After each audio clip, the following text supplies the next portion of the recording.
अस्सलाम वालेकुम दोस्तों, मैं ਤੁਹਾਡਾ ਭਾਈ ਮੁਹੰਮਦ ਨਬੀਲ ਬਿਆ ਸਿੰਘ ਤਲਵੰਡੀ ਕਸੂਰ ਪਾਕਿਸਤਾਨ। ਹਾਂਜੀ ਤੇ ਮੈਂ ਤੁਹਾਡਾ ਵੀਰ ਮੈਂ ਰਸਗਰ ਅਲੀ ਅੱਜ ਜਨਾਬ ਫਾਰਮ ਹਾਊਸ ਤੇ ਆਏ ਹੋਏ ਆ ਤੇ ਅੱਜ ਤੁਹਾਨੂੰ ਮਜ਼ੇਦਾਰ ਚੀਜ਼ਾਂ ਵਿਖਾਵਾਂਗੇ ਨਾਲੇ ਜਾਨਵਰ ਜਿਹੜੇ ਆਪਣੇ ਫਾਰਮ ਹਾਊਸ ਤੇ ਨੇ। ਉਹ ਚਾਚਾ ਕੈਮਰੇ ਨਾ ਮਾਰ ਦੇਈ। ਅੱਛਾ ਸੋਏ ਸਾਹਿਬ ਚਲੋ ਜ਼ਰਾ ਦੋਸਤਾਂ ਨੂੰ ਵਿਖਾਈਏ ਕਿਹੜੀਆਂ ਗਾਈਆਂ ਲਿਆਂਦੀਆਂ ਨੇ ਪਹਿਲੇ ਤਾਂ ਇਹਨਾਂ ਨੂੰ ਚਾਚੇ ਨਾਲ ਮਿਲਾਣਿਆ। ਹਾਂਜੀ ਹੈ ਇਹ ਇੱਥੋਂ ਦਾ ਮੈਨੇਜਰ ਹੈ। ਹਾਂਜੀ ਆਜੋ ਇਧਰ। अस्सलाम वालेकुम जी, ਕੀ ਹਾਲ ਹੈ ਜੀ? ਠੀਕ ਹੋ? ਕੀ ਨਾਮ ਮਾਸ਼ਾਅੱਲਾ ਤੁਹਾਡਾ? ਹਾਂਜੀ ਕੀ ਨਾਮ ਤੁਹਾਡਾ? ਕਮਾਨ ਢਾਲੀ ਜੀ। ਤੇ ਕਮਾਲ ਕਿੰਨਾ ਕੁ ਲਾਇਆ ਜੇ ਮਾਲ ਮੂਲ ਵਾਸਤੇ? ਮਾਲ ਲਾਇਆ ਸੀ 1.5 ਕਿੱਲਾ ਤੇ ਕਿੰਨਾ ਕੁ ਰਹਿ ਗਿਆ ਪਿਛਾਂ? ਇੱਕ ਟਿਪ ਦੀ 2 ਕਿਲਾਣੀ ਦੀ ਰਹੇਗੀ ਤੇ ਇੱਕ 5 ਮਰਲਿਆਂ ਦੀ ਰਹੇਗੀ। ਤੇ ਸਿਆਲ ਆਪਣਾ ਟੱਪ ਜੂ। ਹਾਂਜੀ ਤੇ ਤੋੜੀ ਕਿੰਨੇ ਕੁ ਪਈ? ਤੂੜੀ 2 ਕਿੱਲਿਆਂ ਦੀ ਪਈ। ਚਲੋ ਤੂੜੀ ਵੇਖ ਲੈਣੇ ਆ ਉਧਰ ਚੱਲ ਕੇ। ਤੋੜੀ ਪਈ ਹੈ ਤੇ ਮਤਲਬ ਸੁੱਕੇ ਸਾਕੇ ਦੀ ਪ੍ਰੋਬਲਮ ਤਾਂ ਕੋਈ ਨਹੀਂ। ਇਹਦਾ ਹੱਲ ਕੱਢੀਏ ਆਦਮੀ ਨੂੰ ਦੂਸਰੀਆਂ ਭੇਡਾਂ ਨਾਲ ਛੱਡੀਏ ਇਹਨੇ ਤਾਂ ਬੈ ਨਹੀਂ ਅਰਾ ਠੀਕ ਹੈ। ਤੇ ਚਲੋ ਡੰਗਰਾਂ ਦੀ ਚੁਆਈ ਦਾ ਕੰਮ ਚੱਲ ਗਿਆ ਕਿ ਨਹੀਂ ਅਜੇ? ਚਲੋ ਮਾਸ਼ਾਅੱਲਾ ਠੀਕ ਹੋ ਗਿਆ। ਤੁਸੀਂ ਸ਼ਹਿਰ ਰਹਿੰਦੇ ਜੇ ਤੇ ਮੈਂ ਤੁਹਾਡੇ ਨਾਲ ਇੱਕ ਪ੍ਰੋਬਲਮ ਸ਼ੇਅਰ ਕਰਨੀ ਸੀ ਆਪਦੀ। ਹਾਂਜੀ ਮੈਂ ਜਦੋਂ ਇੱਥੇ ਆਣਾ ਨਾ ਡੇਰੇ ਤੇ ਆਪਣਾ ਮਾਲ ਮਵੇਸ਼ੀਆਂ 'ਚ, ਹਾਂਜੀ ਤੇ ਇਹ ਜਿਹੜੀ ਭੇਡ ਰੱਖੀ ਆਪਾਂ, ਹਾਂ ਇਹ ਬੈ ਲਾਈ ਰੱਖਦੀ ਤੇ ਉਹ ਜਿਵੇਂ ਮੋਬਾਈਲਾਂ ਦੇ ਵਿੱਚੋਂ ਟੂਨਾ ਟਾਨਾ ਚੇਂਜ ਹੋ ਜਾਂਦੀਆਂ ਨੇ। ਅੱਛਾ ਤੇ ਇਹਦਾ ਨਹੀਂ ਕੋਈ ਸੀਨ ਹੈਗਾ ਦੀ ਬੈ ਨਿਕਲ ਜਾਏ। ਅੱਛਾ ਉਹ ਨਾ ਮੈਂ ਤੈਨੂੰ ਗੱਲ ਸੁਣਾਣਾ ਹਾਂ ਜਰਾ ਉਹ ਨਾਲੇ ਜਾਨਵਰ ਵੇਖਨੇ। ਇੱਕ ਨਾ ਬਾਦਸ਼ਾਹ ਨੇ ਐਲਾਨ ਕੀਤਾ ਵੀ ਜਿਹੜਾ ਮੇਰੀ ਭੇਡ ਨੂੰ ਰਜਾਵੇਗਾ ਨਾ ਬੰਦਾ, ਅੱਛਾ, ਤੇ ਮੈਂ ਉਹਨੂੰ ਅੱਧੀ ਬਾਦਸ਼ਾਹੀ ਦੇ ਦਾਂਗਾ ਤੇ ਆਪਦੀ ਬੇਟੀ ਦਾ ਰਿਸ਼ਤਾ ਵੀ ਦੇ ਦਿਆਂਗਾ। ਬੇਟੀ ਦਾ ਰਿਸ਼ਤਾ ਵੀ ਹਾਂ ਤੇ ਮੈਂ ਇਹਨਾਂ ਨੂੰ ਰਜਾ ਦਿਆਂ। ਅੱਛਾ ਤੇ ਚਾਚਾ ਜੀ ਆਜੋ ਆਜੋ। ਇਹ ਗਾਂ ਮਾਸ਼ਾਅੱਲਾ ਆਪਣੀਆਂ ਆ ਦੋ ਹੁਣ ਸੋਈਆਂ ਨੇ। ਇਹ ਤੁਸੀਂ ਗੱਲ ਸੁਣਾਉਂਦੇ ਪਏ ਬਾਦਸ਼ਾਹ ਦੀ।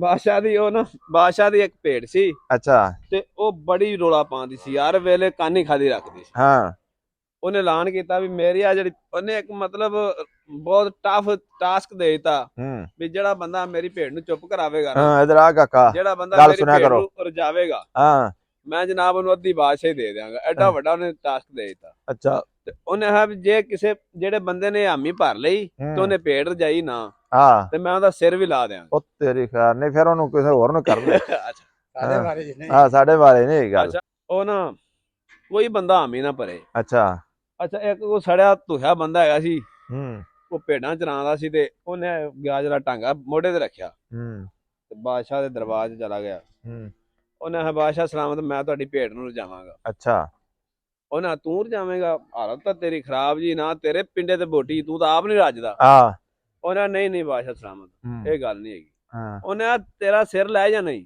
ਅੱਛਾ ਉਹਨੇ ਆ ਮਨਜ਼ੂਰ ਹੈ ਮੈਨੂੰ। ਅੱਛਾ ਜਾਂ ਤਾਂ ਸਾਰੀ ਜ਼ਿੰਦਗੀ ਹੁਣ ਜਿਹੜੀ ਬਚੇ ਦੀ ਉਹ ਬਾਦਸ਼ਾਹ ਉਹ ਕਰਾ ਬਾਦਸ਼ਾਹ ਹੀ ਕਰਾਂਗਾ ਤੇ ਜਾਂ ਫਿਰ ਲੈ ਜਾ। ਜਾਂ ਫਿਰ ਅੱਗੇ ਵੀ ਤਾਂ ਮਰਾਂ ਰੰਗੇ। ਹਾਂ ਬਿਲਕੁਲ। ਅੱਛਾ ਉਹ ਜੀ ਇਹ ਆਪਣੇ ਭੇਡ ਜਿਹੜੀ ਨਾ ਉਹਦੇ ਤੋਂ ਗੱਲ ਸੁਣਾ ਰਿਹਾ ਚੌ ਸਾਹਿਬ।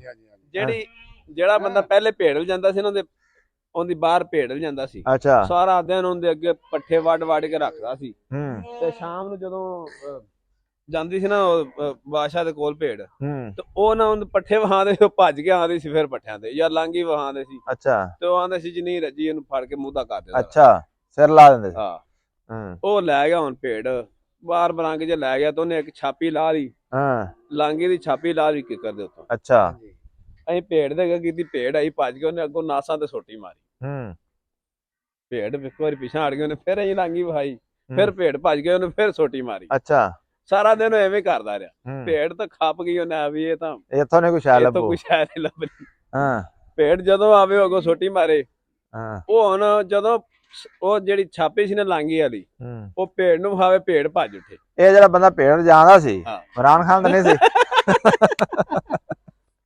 ਇਮਰਾਨ ਖਾਨ ਵੀ ਕੋਈ ਖਾਣ ਆਵੇ ਨਾ ਕੋਈ ਸੋਟੀ ਮਾਰਦਾ ਸੀ ਜਦੋਂ ਇਹ ਘੁੰਮ। ਹਾਂ ਇਹ ਗੱਲ। ਹਾਂ ਅੱਛਾ ਸ਼ਾਮ ਤੱਕ ਨਾ ਉਹਨੇ ਇਹ ਰਿਹਰਸਲ ਕੀਤੀ ਉਹਦੇ ਨਾਲ। ਅੱਛਾ ਸ਼ਾਮ ਨੂੰ ਭੇਡ ਹੋ ਗਈ ਚੰਗੀ ਚਾਲੂ। ਹਾਂ ਐਂ ਛਾਪੀ ਮਾੜੀ ਜਿਹੀ ਕਰਦਾ। ਅੱਗੇ ਆ ਜਾਓ ਥੋੜਾ, ਨਾਲੇ ਦੂਸਰਾ ਲਾਲੇ ਮਾਨਸ ਦੀਆਂ ਗਾਵਾਂ ਦੋ ਸੂਈਆਂ ਨੇ ਮਾਸ਼ਾਅੱਲਾ ਜੀ। ਤੇ ਉਹ ਵੇਖੀਏ। ਸਹੀ ਹੈ। ਅੱਛਾ ਗੱਲ ਕਰਦੇ ਪਏ ਹਜੇ। ਇਹ ਸੂਪ ਹੀ ਗਾਂ ਆਏ ਮਾਸ਼ਾਅੱਲਾ ਸੂਪ ਹੀ। ਮਾਸ਼ਾਅੱਲਾ ਬੜੀ ਖੂਬਸੂਰਤ ਗਾਂ ਹੈ ਯਾਰ। ਔਰ ਦੂਸਰੀ ਵੀ ਸੂਪ ਹੀ ਹੈ। ਮਾਰਦੀ ਤਾਂ ਨਹੀਂ ਦੀ। ਇਹਨਾਂ ਦੇ ਬੱਚੇ ਕਿੱਥੇ ਜੇ ਮੁੰਡਿਓ? ਉਧਰ ਨੇ ਉਹ ਬੱਚੇ ਇਹਨਾਂ ਦੇ ਬੈਠੇ ਅੰਦਰ। ਉਹਨਾਂ ਨੂੰ ਇਹਨੂੰ ਹੀ ਅੰਦਰ ਬੰਨ ਛੱਡਿਆ। ਕੈਮਰਾਮੈਨ ਕਿੱਧਰ ਗਿਆ ਹੈ? ਉਹ ਅੰਦਰ ਇਹਨਾਂ ਦੇ ਬੱਚੇ ਬੈਠੇ ਨੇ ਸਰਦੀ ਦੀ ਵਜ੍ਹਾ ਤੋਂ ਨਾ। ਉਹ ਅੱਛਾ ਇਹ ਵੀ ਮਾਸ਼ਾਅੱਲਾ ਸੂਪੀ। ਅੱਛਾ ਚਾਚਾ ਕਿੰਨਾ ਕੁ ਦੁੱਧ ਦਿੰਦੀਆਂ ਨੇ? ਅਗੇ ਤਾਂ ਜੀ ਸਜਰੇ ਨੇ ਅਗੇ ਤਾਂ ਨਾਰਾ ਹੀ ਚੋਂਦੇ ਪਏ ਆ ਯਾਨੀ ਬੋਲਾ ਚੋਂਦੇ ਕੱਲ ਪਏ ਦੀ ਇੱਕ ਪਰਸੋਂ ਸੀ ਤੇ ਦੇ ਰਹੇ ਨੇ ਮਾਸ਼ਾਅੱਲਾ 5-5 6-6 ਕਿਲੋ ਡੰਗ ਦਾ ਹਾਂਜੀ ਤੇ ਟੁਰ ਪਿਆ ਨਹੀਂ ਅੱਲਾ ਕੀਤਾ ਤਾਂ।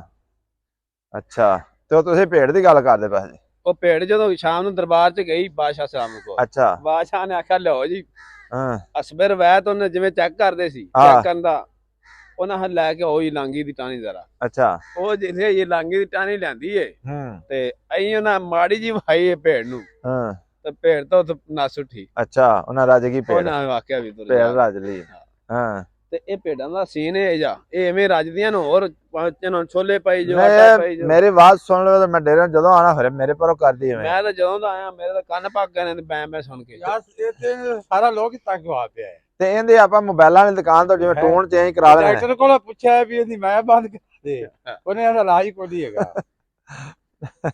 ਪੁਰਾਣੇ ਦੌਰ ਦੀ ਗੱਲ ਰੇਡੀਓ ਹੁੰਦੇ ਸੀ ਹਾਂ ਹਾਂਜੀ ਹਾਂਜੀ ਤੇ ਰੇਡੀਓ ਦੇ ਵਿੱਚ ਆਹੋ ਇੱਕ ਬੰਦਾ ਮਹਿੰਦੀ ਹਸਨ ਤੋਂ ਤੰਗ ਪੈ ਗਿਆ। ਅੱਛਾ ਉਹ ਜਦੋਂ ਟੀਵੀ ਉਹ ਰੇਡੀਓ ਲਾਉਣ ਕਰੇ ਨਾ ਤੇ ਉਹ ਮਹਿੰਦੀ ਹਸਨ ਦੇ ਗਾਣੇ ਆ ਜਾਣ ਕਰਨ।